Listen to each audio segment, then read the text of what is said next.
Hey everyone, welcome to the Hickson Diaries.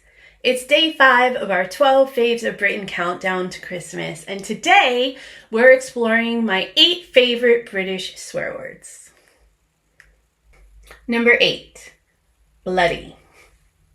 So bloody is a way to kind of intensify what you're saying. It's just something to stress your emotion about whatever's happening. One of the most popular phrases that I hear here in the UK is bloody hell. Bloody hell. Anyway, bloody hell. Number 7, crikey. Now, I heard this a lot from Australian people.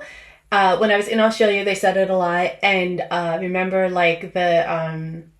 the crocodile hunter guy, he used to say it all the time as well. I don't know if you guys know that show. I might be dating myself, but I don't care. And it's usually an expression of shock or just something that you're kind of astonished at. It's kind of like Christ or Jesus Christ or something like that. It's equivalent. So crikey is something that I remember that I never really heard in real life until I talked to my partner's grandmother for the first time, and she used to use it a lot.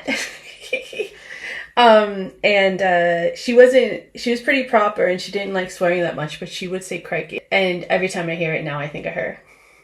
Number 6, bollocks. This is another one of those British words that's used a lot in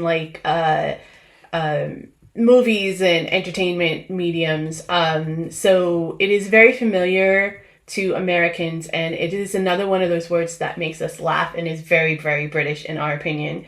Well, at least in my opinion. Bollocks is actually a noun that means testicles. It's typically used to mean rubbish, which is also a very British word, or nonsense, or kind of like you're pulling my leg kind of response. A disbelief about something. And it's used a lot. It's used, well, maybe, I was just thinking, it's not used that much at work, so maybe it's considered such a not so great swear word that you would only use it in informal settings, and maybe I hang out with a very, very, very informal crowd. That makes sense.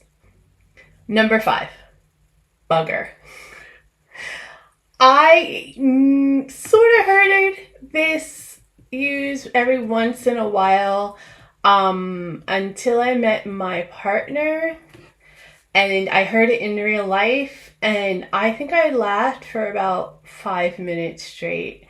And I remember this was always my dad's favorite. He would always really enjoy when my partner would say this in front of him. A bugger is like a jerk or like a fool. It can also be used as a verb, like, oh, you buggered that up kind of expression. Or bugger off. I hear it a lot in that kind of phrase. So that's also kind of like an F off kind of expression equivalent. I think it's kind of considered like common language. I don't know that I've ever heard anyone really, really posh say it, except for maybe in the movies. Number 4, Manky.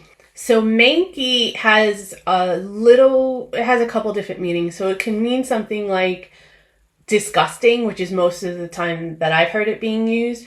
But I've also heard it being used in kind of a sense where something doesn't have a lot of value and is kind of useless. So worthless. But I've heard it more often used as a way to express someone's disgust about something, like, oh, I'm not going to use that fork. It's manky. It looks like it hasn't been washed in weeks.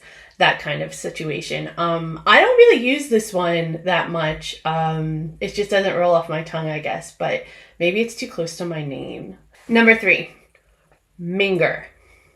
It usually means something or someone that's very unattractive. So if you guys saw the video about the British insult, there was an expression that was not an oil painting, which kind of means the same thing. A lot of those expressions to me could have been simplified with a lot of these swear words. But maybe it's just because I come from a situation and a background where swear words were used very, very often in common everyday language. Or maybe it's just that I am not as polite as I think I am. It could be either, maybe a combination of both. More likely the latter. Number 2, tosser. Another fave, another one, not just my favorite, but a lot of Americans love when British people say this. It usually means someone who is very, like, despicable. It is sort of supposed to be, I think, and you guys can correct me if I'm wrong, but I think it's supposed to be like a softer version of wanker, whereas wanker can come off a little bit like harsh and mean. Tosser can be a little bit more playful and maybe soften the blow a little bit. I'm not sure if that's right. That's just my interpretation based on my limited experience, but I really like tosser. It is something that I actually use a lot, and I enjoy when it's used in everyday common language. And my number 1 favorite British swear word is twat. I use twat all the time. Twat is literally the British equivalent of female private parts. I'm gonna say it like that. Milder than a see you next Tuesday kind of. I've heard some people use it as like a way to say they're drunk, but there's like 1,000 ways to say you're drunk here in the UK, so, or that you've at least been drinking a bit. So I haven't necessarily heard of that one, but definitely used as to describe someone who's being obnoxious or being a jerk or a dick. And that's usually how I use it as well. But it is my favorite, and I kind of enjoy it when I call someone a twat.